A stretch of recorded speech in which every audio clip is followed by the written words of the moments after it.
Hi, good day everyone. Welcome to the course unit 2 of our character formation concept and our subject CFLM212.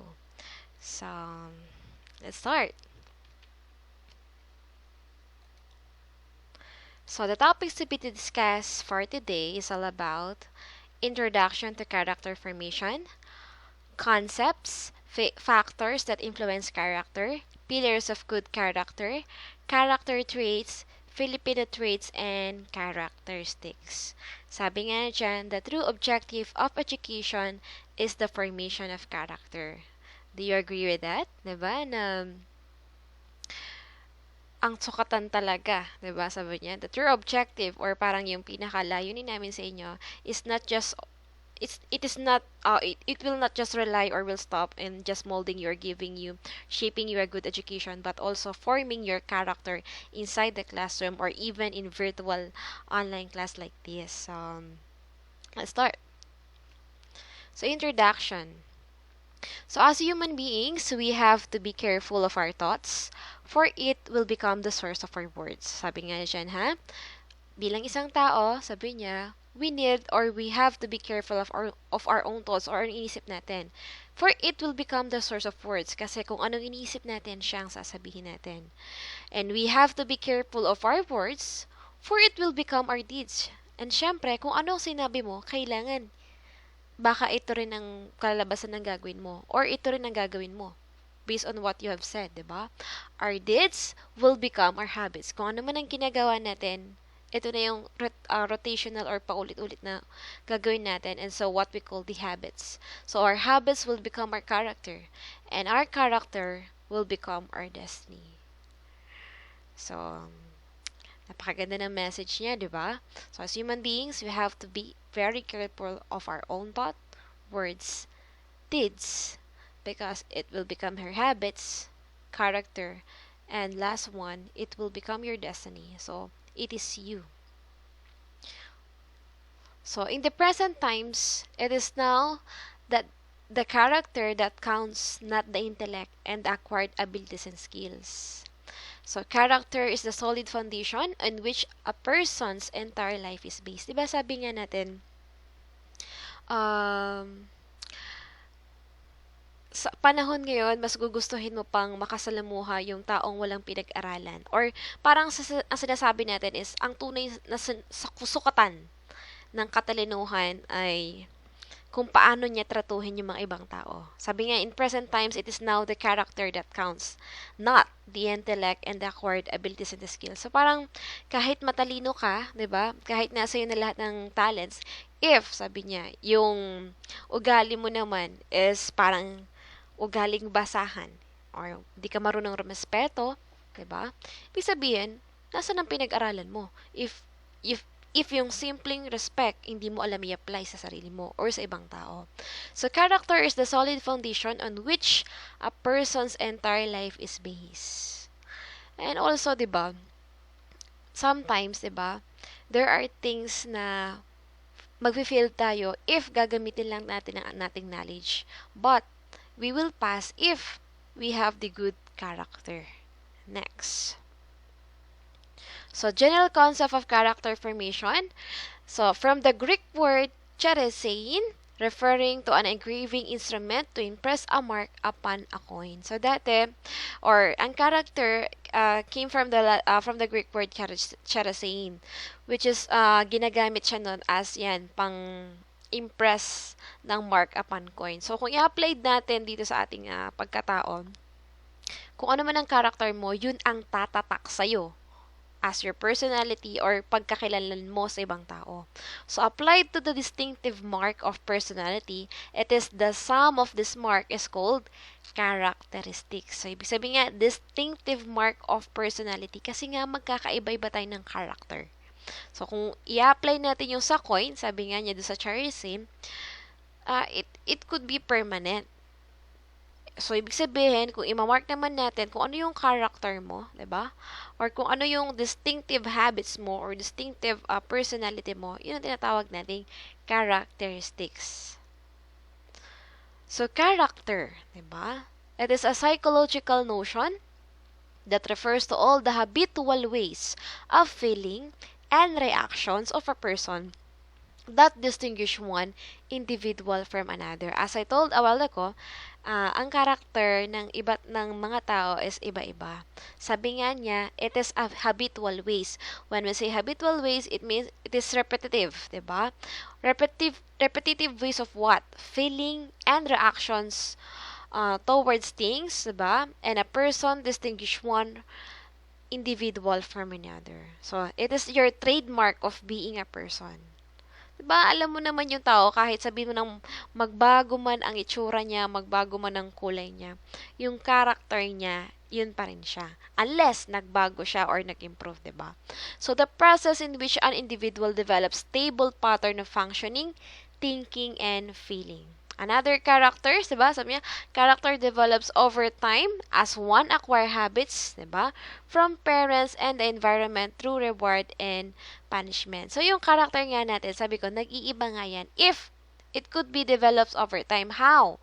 Siyempre, may mga factors that could affect a person's character that will change. Sabi niya, merong times na magbabago yan. It's sometimes pwede mag-improve or pwede rin mag-stop siya sa progress, 'di ba? So, kayo ba naisip niyo na ngayon yung character niyo as a human being, 'di ba? Magkakaiba 'yan eh.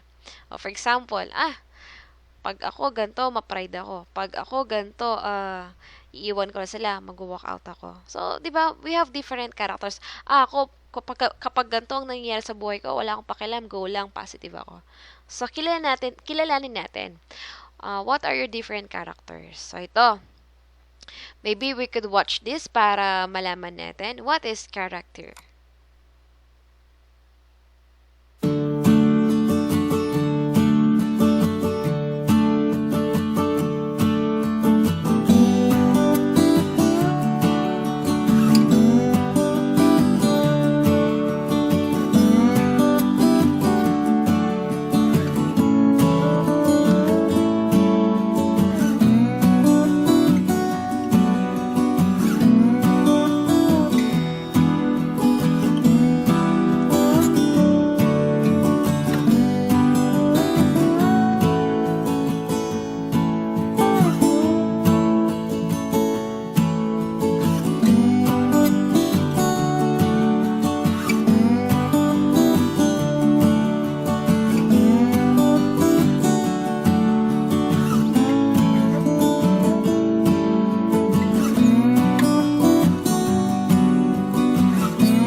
Okay, di ba? Napakaganda ng video. Sabi niya, you can show your real character if you are behaving when no one is watching.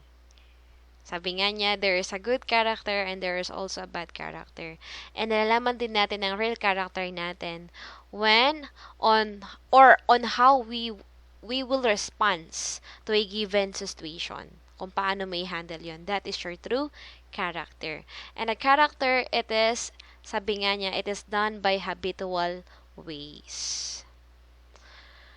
So, what are the factors, 'di ba? Contributing factors for character formation. So, saan ba nag-uumpisa yung character formation natin, 'di ba?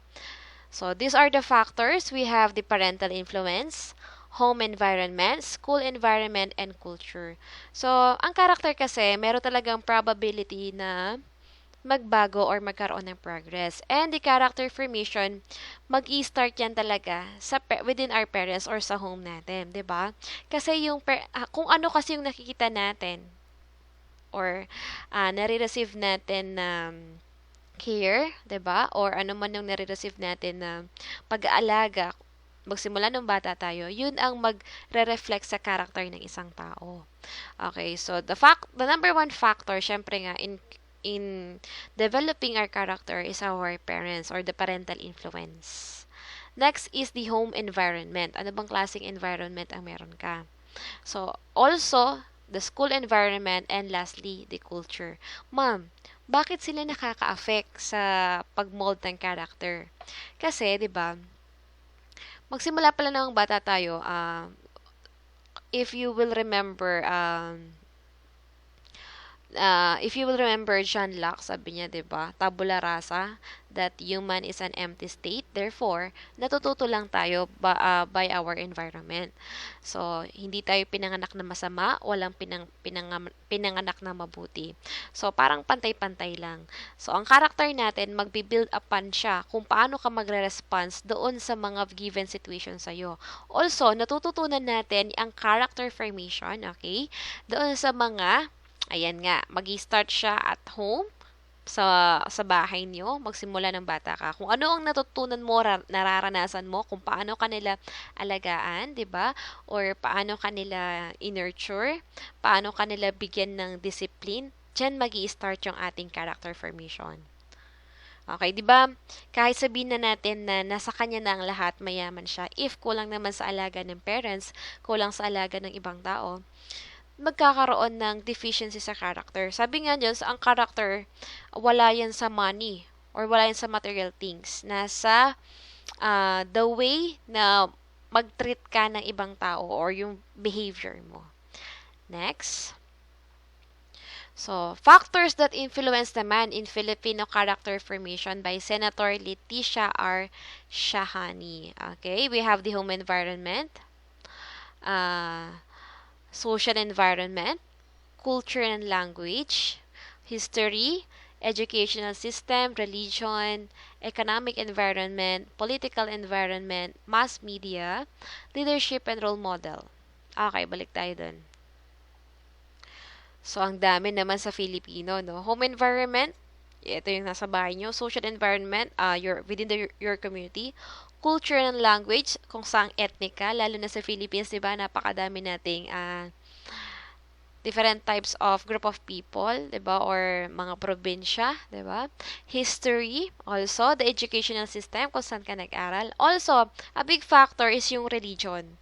Madalas makita natin na merong isang good factor ang religion or kapag you're dealing with the God.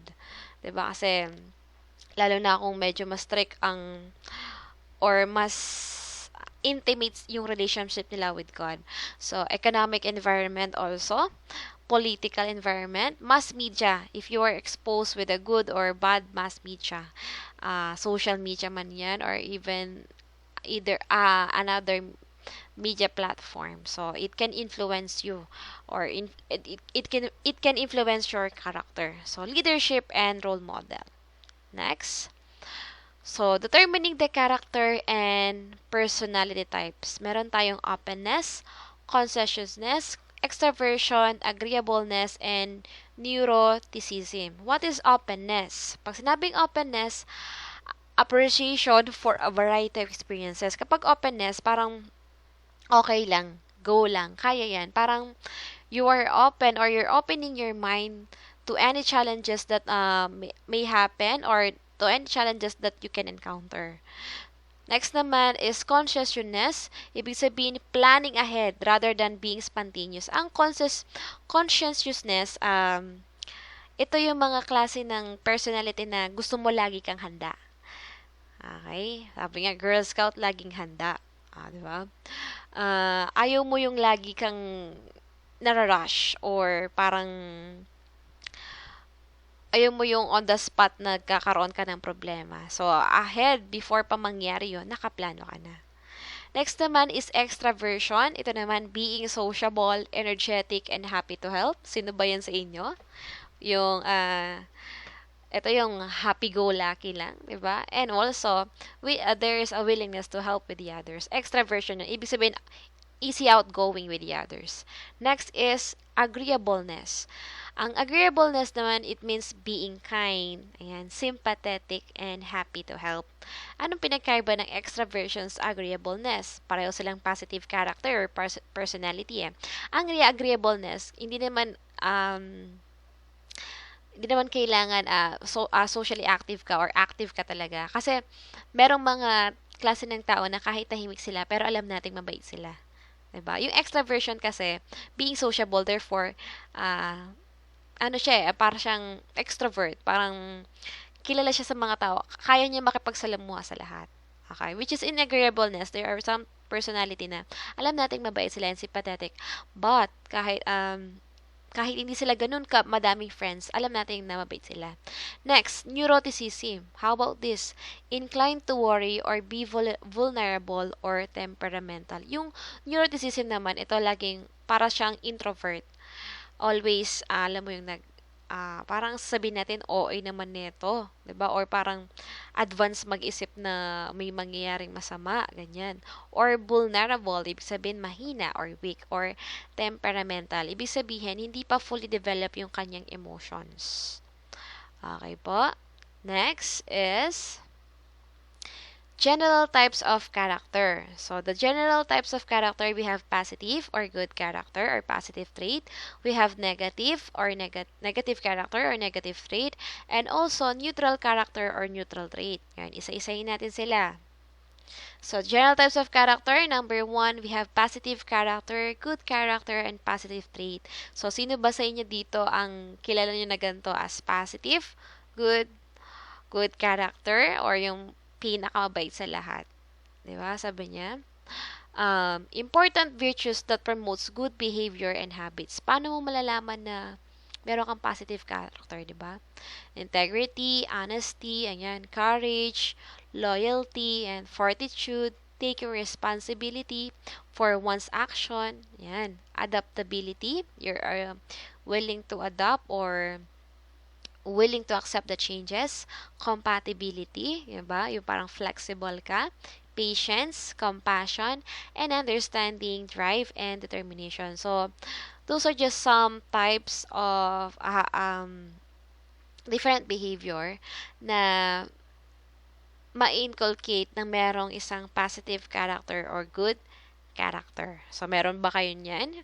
Do you consider yourself as having a positive character, good character, or positive trait? Next, how about this one? Ayan no, sa itsura pa lang nakakatakot na. So, the negative character or the negative trait. So, paano naman to? A person's predisposition to commit evil acts. Naku, sino kaya sa kanila to? Mukhang lahat yata kayo ganito di ba? Propensity for lying. Ayan, magsasinungaling siya. Rigid and selfish, makasarili. Laziness, naku, tamad. Hindi lang po sa paggawa ng assignment, quiz at activity, tamad po sa bahay. Gusto nakahiga lang. Oh, that is a negative character. Hot temper, mainitin ang ulo, ma'am. Kinuha lang namin yung isang ballpen niya, nagalit na. 'Di ba? Ibabalik naman. Next, inability to empathize with others, walang pakialam. Ibig sabihin parang paala kayo, buhay nyo yan. Kasi nga selfish siya. Pakialam ko kung umiyak kayo dyan. Pakialam ko anong ginagawa nyo. So, that is empathize with others. Quick to anger. Yung kagad-kagad, irritable. Diba? And, syempre, disloyalty. Ibig sabihin, nagbe-betray siya or parang nilalaglag ang kanyang kasamaan. Meron ba kayong kilala? So, kilala niyo yung mga classmates nyo. Baka isa sa kanila may positive character, yung isa sa kanila may negative character. So, sino kayo dyan? And the last one, ito. Ano masasabi nyo sa picture na to? Napaka-neutral lang, diba? So, neutral character or neutral trait. Pag sinabi neutral, parang sala sa lamig, sala sa init. No? Pag sinabi natin neutral, it means, eto, used to describe a person who does not pick sides of disputes. For example, nag-aaway yung mommy mo tsaka daddy mo. Wala kang kakampihan sa kanila. That is neutral. Okay?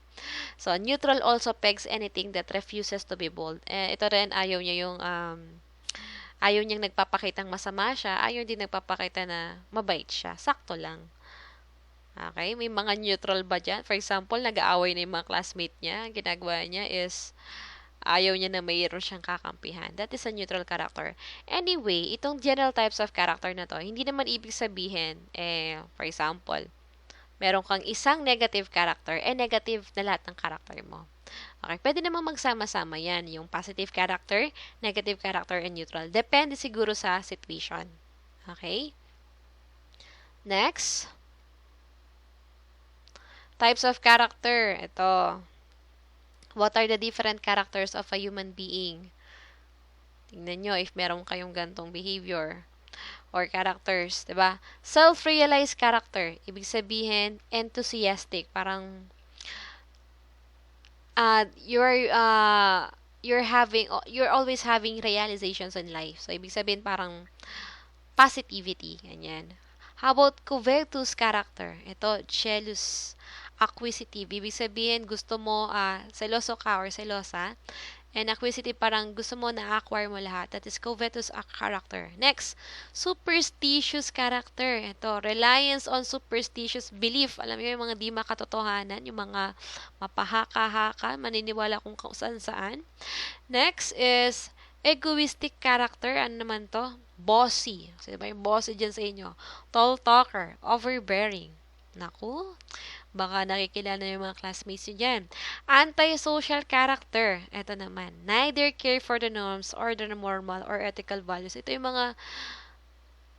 mga taong tinatawag ng wapakels. Ibig sabihin, walang pakialam sa mundo. Okay? Next is insincere character. So, contrary to being sincere, parang fake. Diba? Complacent character, it means confidence on oneself. Ito naman, GGSS, diba? Yung parang, at least meron siyang confidence sa sarili niya na kaya niyang gawin ng lahat. So, those are the types of characters. Ito, there are 6 pillars of good character. Diba?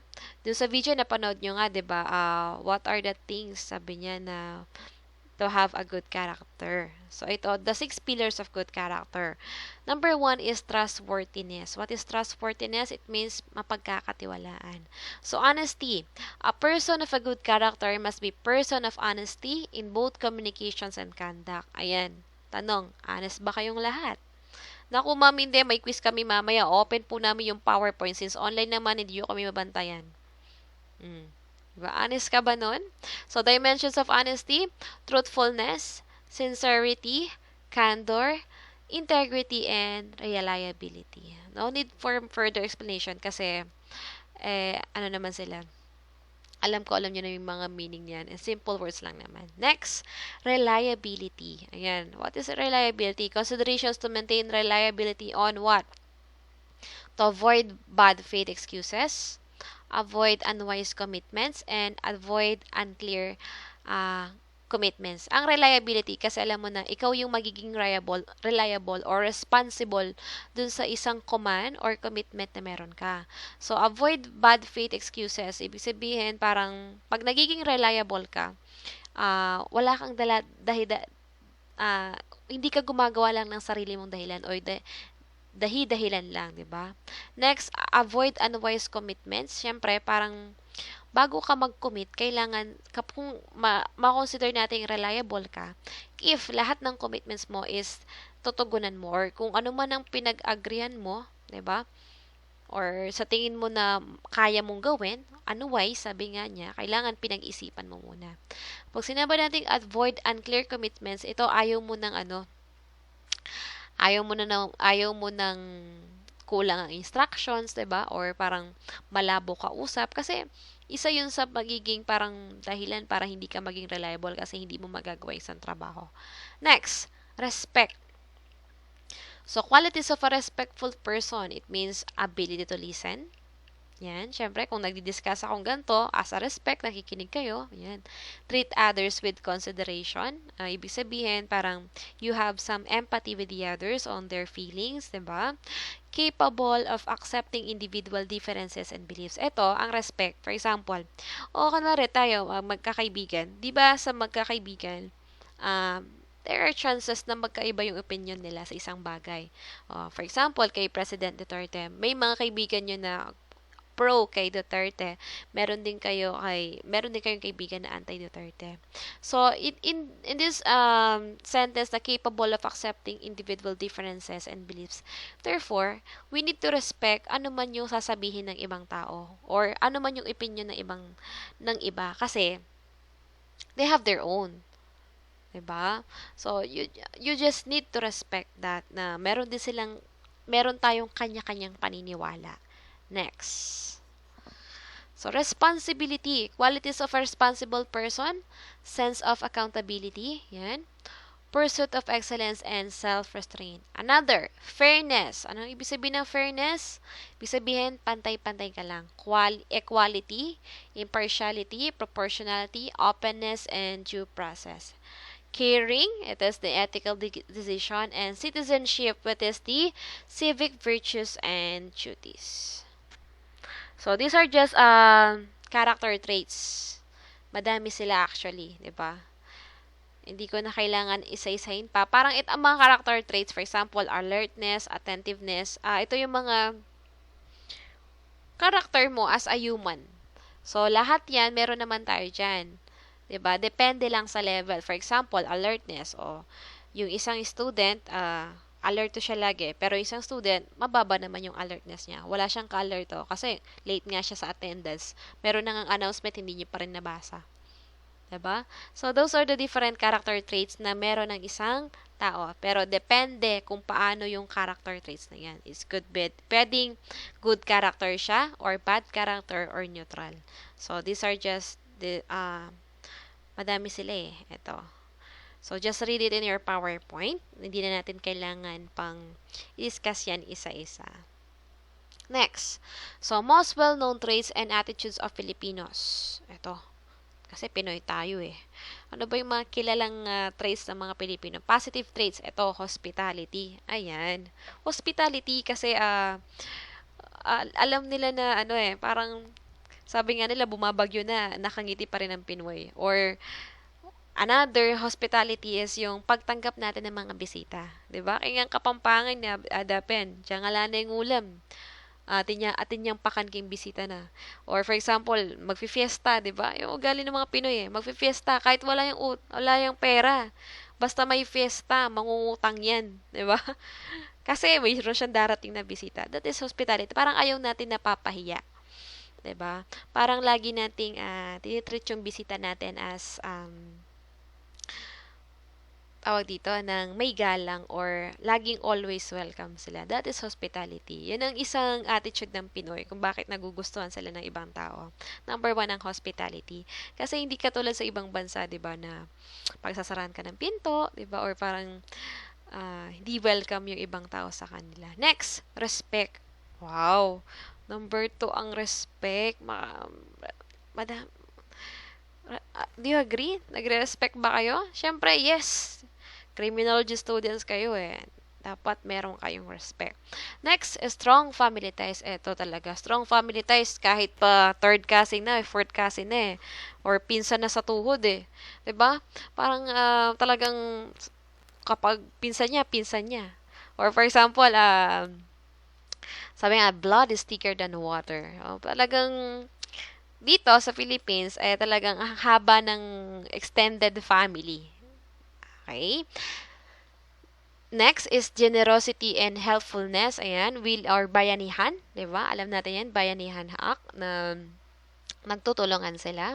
Strong work ethics. And ito, loving and caring. So, those are just a positive traits of Filipino. So, meron ba kayo niyan? If you have those therefore, good. Meron kang good character or nakuha mo yung mga well-known traits ng pagiging Pinoy. Next, the negative Filipino traits. Naku, kung merong positive, syempre may negative. Baka ito lahat naka-checklist sa inyo. Ano to? Ay, ang dami. Grabe. Ito. Ito na. Balik tayo doon. Ayan. Fatalism. Ano to? Come what may. Bahala na yung Batman, ma'am. Diba? Bahala na. Diba? For example, magkuquiz sila. Ayan na. Bahala na. Di man ako nag-review. Bahala na. Come what may. Mamaya niya may quiz kayo, sabi niyo bahala na. Come what may. Ibig sabihin, bahala na rin ang grades niyo. Diba? Next, manyana habit. Alam niyo to? Yung manyana habit or yung tinatawag nating procrastination. Paano naman to? Ma'am, may assignment. Ay, may assignment tayo kay Ma'am Kat. Ay, may assignment din tayo sa ganito. Mamaya na. Sagliya mo yan. Sabihan da kanta eh. Diba? Parang, yung manya na habit, parang, mamaya na. Parang, sinasabi natin na, kaya naman yan, konti lang. Hanggang sa di natin napapansin, natatambakan na tayo. That is manya na habit. Grab mentality. Ito, parang, palakihan ng ulo. Next is, hypocrisy. Ayan, hipokrito. Ningas kogon.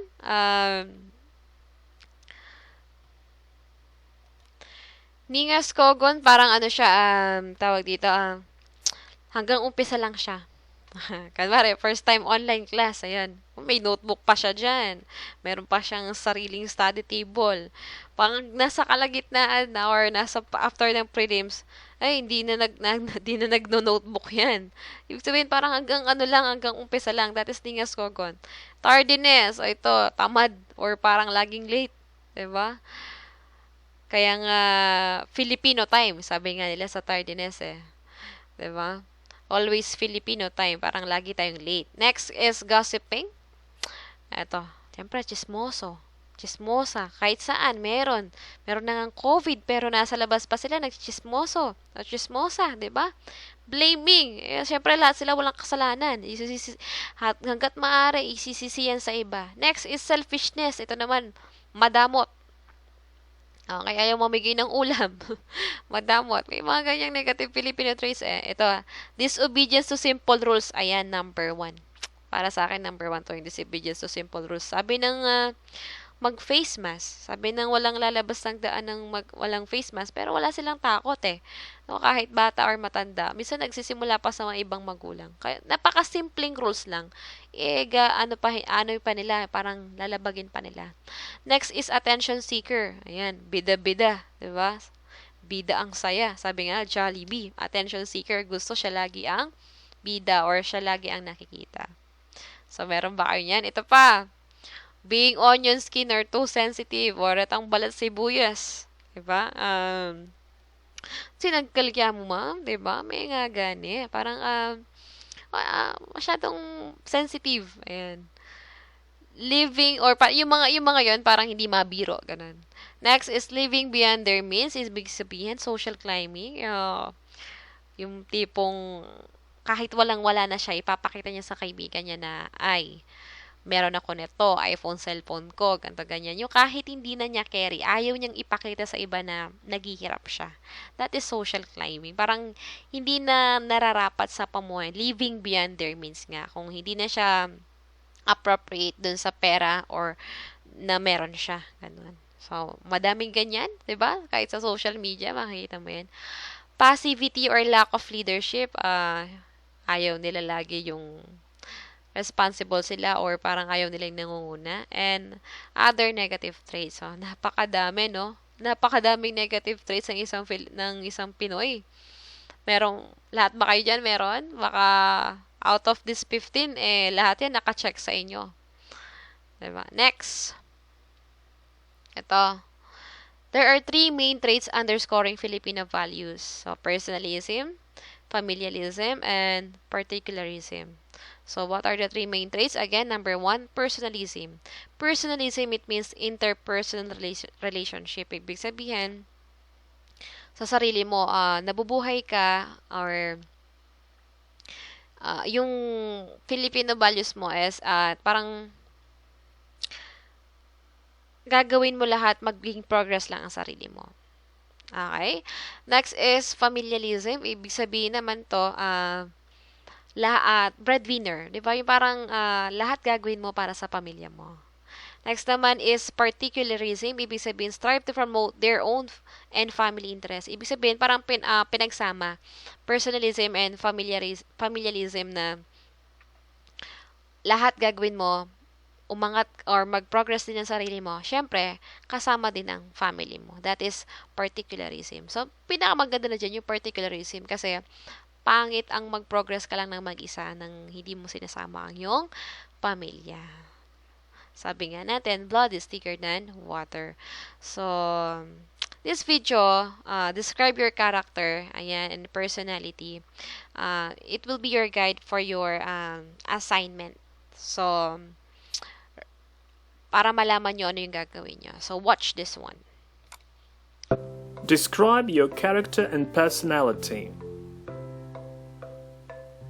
If you're nice and friendly to other people, you're warm, kind, pleasant, sweet, and good-natured.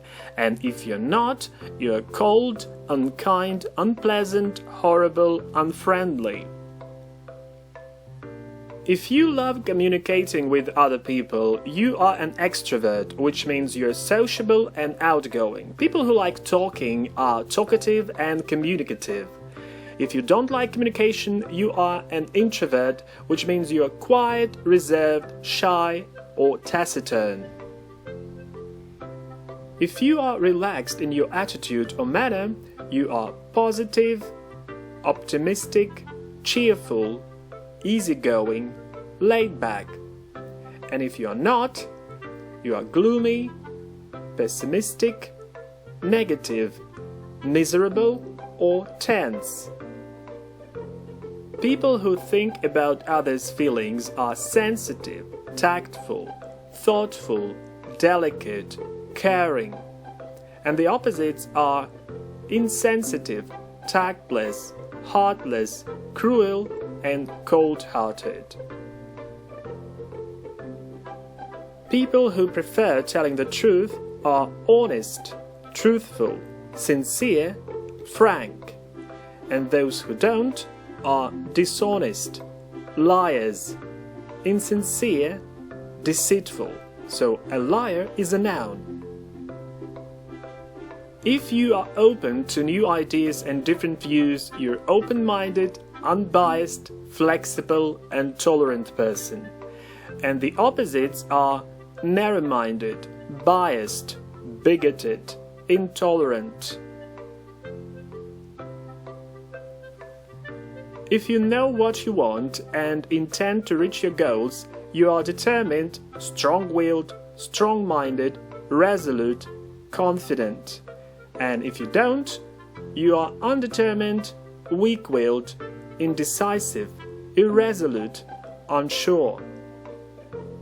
People who love working and work a lot are hard-working, industrious, diligent, ambitious. Ambitious people usually have a plan for life. And the opposites are lazy, idle, sluggish, unambitious. Those who learn and understand things quickly, rational people, are intelligent, clever, bright, and smart. And those who don't are unintelligent, stupid, or foolish and silly. But foolish and silly are not so strong in meaning as unintelligent and stupid. If you care for other people, you are an altruistic person, which means you're unselfish, considerate, and noble. And if you don't, you're selfish, self-centered, and vain. These are people who think only of themselves. If people trust you, you're probably a very reliable, trustworthy, loyal, or faithful person. And the opposites are unreliable, untrustworthy, disloyal, unfaithful. If you like spending money on yourself and other people, you are a generous person, which is a positive word. But if you just waste your money, you're extravagant. And if you don't like spending money, you are probably a very economical person, which is a good word. Or mean, which is a negative word. In their attitude to other people and in their behavior in general, people can be respectful, modest, or humble, and the opposites are disrespectful, arrogant, or bossy. Arrogant people usually look down on other people. You should know the difference between the two words sensitive and sensible because they look similar. Sensitive means tactful, responsive, and sensible means reasonable or practical. So sensitive is more about feeling, and sensible is more about thinking. And finally, some nouns which we use to describe character and personality. A coward is a person who is afraid of everything. A liar tells lies. A gossip spreads gossip about other people. And a couch potato is a lazy person who doesn't want to do anything.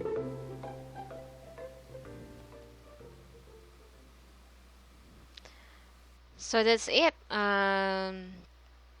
This is the topic of our course unit 2. So if you have any questions, please write it down so we can tackle that in our Google Meet session or synchronous session later on. So don't forget to review and take your quiz, and we will discuss your assignment or activity coming up with this one. Okay? So good day and see you.